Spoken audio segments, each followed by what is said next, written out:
Have you ever stood before an ancient ruin and wondered if the people who built it knew something we don't?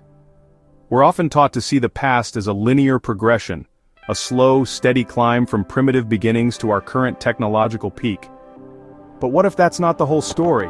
What if scattered throughout history there are flashes of brilliance so advanced they defy their own era?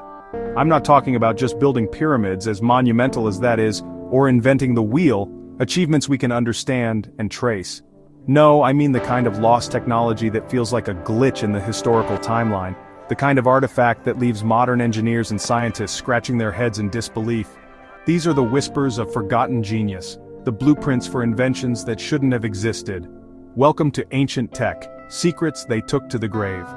Today, we're not just looking at history, we're peeling back its layers to uncover the impossible. Let's dive in. Our first stop takes us to the bottom of the Aegean Sea.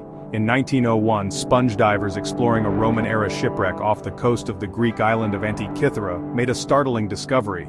Amidst the scattered amphorae and marble statues, they found a lump of corroded bronze, which at first glance looked like just another piece of rock. For decades, it sat in a museum, largely ignored. But this was no rock. This was the Antikythera mechanism. After years of painstaking analysis using advanced X-ray and 3D imaging, researchers uncovered its true purpose.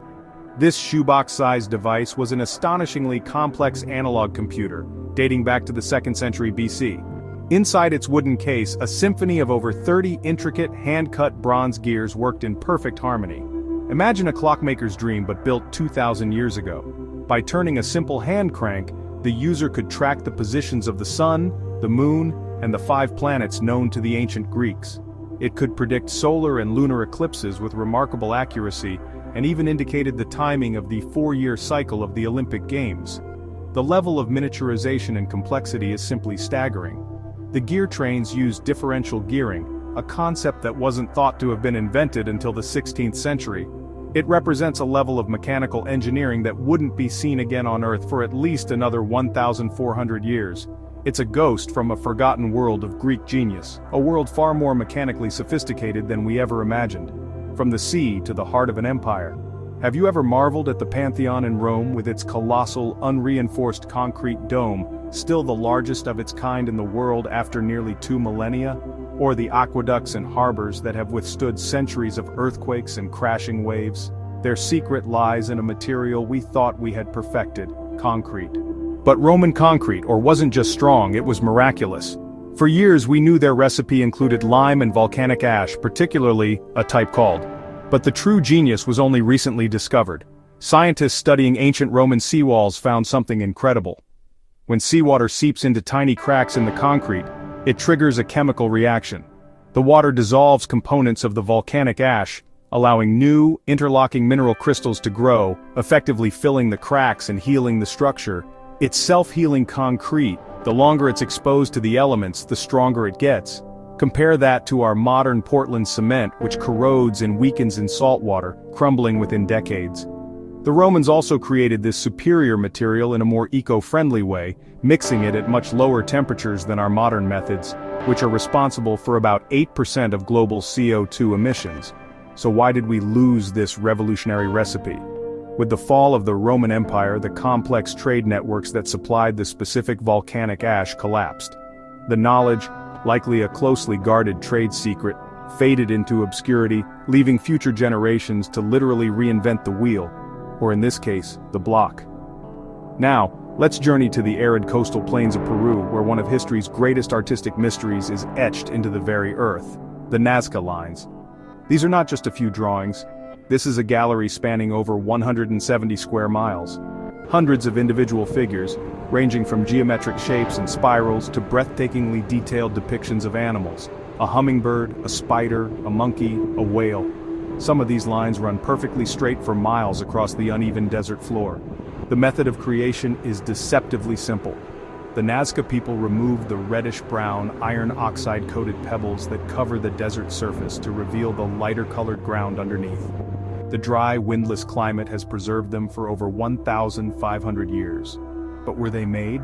And how did they achieve such scale and precision without an aerial view? Theories abound. Some suggest they are an astronomical calendar, aligned with constellations and celestial events. Others propose they were ritual pathways, designed for ancient ceremonies to please the gods. A more practical theory connects them to water, a precious resource in the desert, suggesting the lines may point to underground sources. While the ancient astronaut theory is popular, archaeologists believe the Nazca used sophisticated surveying techniques with simple tools like stakes and string to scale up small models into colossal masterpieces. They may not have seen them from the sky, but their gods could. The true purpose remains one of archaeology's most tantalizing questions, a silent message from the past we have yet to fully decode. Our next mystery is forged in fire and shrouded in legend: Damascus steel. For centuries, blades made from this metal were the stuff of myth.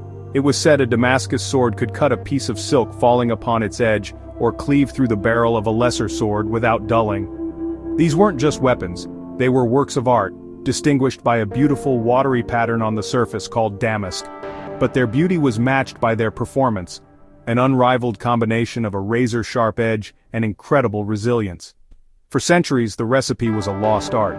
Modern blacksmiths tried and failed to replicate it, but with the advent of electron microscopes, we finally glimpsed the secret. The process began with Wootz steel, a special crucible steel imported from India. During the unique forging process, the smiths, through masterful temperature control, inadvertently created something extraordinary at a microscopic level: carbon nanotubes and cementite nanowires.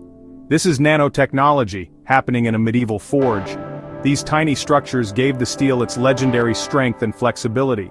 The knowledge was lost around the 18th century, likely because the specific mines in India that produced the unique ore ran out.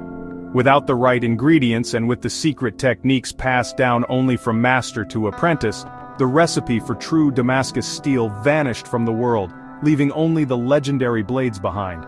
But what about technologies that left behind no physical artifacts at all, only stories? For this, we travel to ancient India, and into the pages of sacred Sanskrit texts like the Vedas and the Mahabharata. Here we find descriptions of incredible flying machines called vimanas. These aren't just simple chariots of the gods. Some texts, like the Vaimanika Shastra, provide stunningly detailed accounts of their construction and operation. They describe different types of vimanas, built from special alloys of metal, capable of flying through the air, moving underwater, and even traveling to other worlds. The texts speak of propulsion systems using mercury vortex engines and detail piloting techniques and even aerial warfare. Now, the mainstream academic view is that these are works of mythology and epic poetry, rich metaphors for the power of gods and heroes, not literal blueprints. But others wonder if these detailed descriptions could be the preserved memory of a real forgotten technology. Could these ancient poets have been documenting something they, or their ancestors, actually witnessed?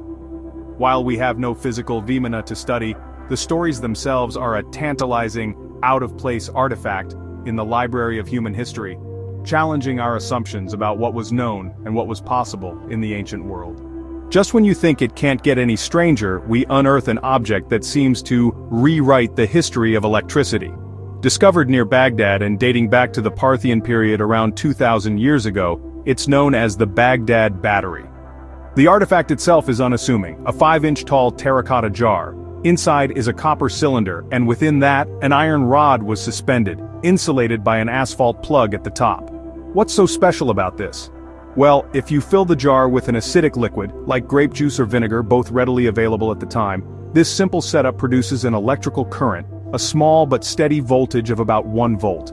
It's a galvanic cell, a battery, created 2 millennia before Alessandro Volta is credited with its invention. The immediate question is, what for? The most popular theory is electroplating or gilding, using the electrical current to apply a thin layer of gold or silver onto a less precious metal. Modern experiments have proven this is entirely possible with replicas of the device. However, many archaeologists remain skeptical. They point out that no wires or any other objects associated with electroplating have ever been found alongside these jars. An alternative, more mundane explanation is that they were simply storage vessels for sacred scrolls, with the metal components and asphalt seal protecting the delicate papyrus. Was it a power source for a lost art or just a fancy jar? The jury is still out. The Antikythera mechanism, self-healing Roman concrete, the Nazca lines, Damascus steel, the Baghdad battery, the vimanas.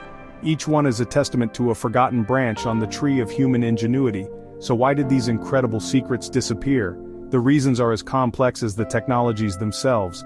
Knowledge was fragile, often held by a small guild of artisans and passed down orally. When war, natural disaster, or plague struck, that knowledge could be wiped out in a generation. The burning of great libraries, like the one in Alexandria, represented catastrophic data loss. The collapse of trade routes cut off access to unique materials, rendering the recipes useless. What's clear is that our ancestors were not primitive. They were brilliant, creative, and in some cases, they achieved things we are only now beginning to understand. These artifacts challenge our timeline of progress and remind us that genius is not exclusive to the modern age. Perhaps the next great breakthrough won't come from a sterile lab of the future, but from the dust and debris of the past. If you're as fascinated by these echoes of lost genius as I am, hit that subscribe button. We are just getting started on our journey to uncover humanity's greatest mysteries. Ready to see what else history has been hiding?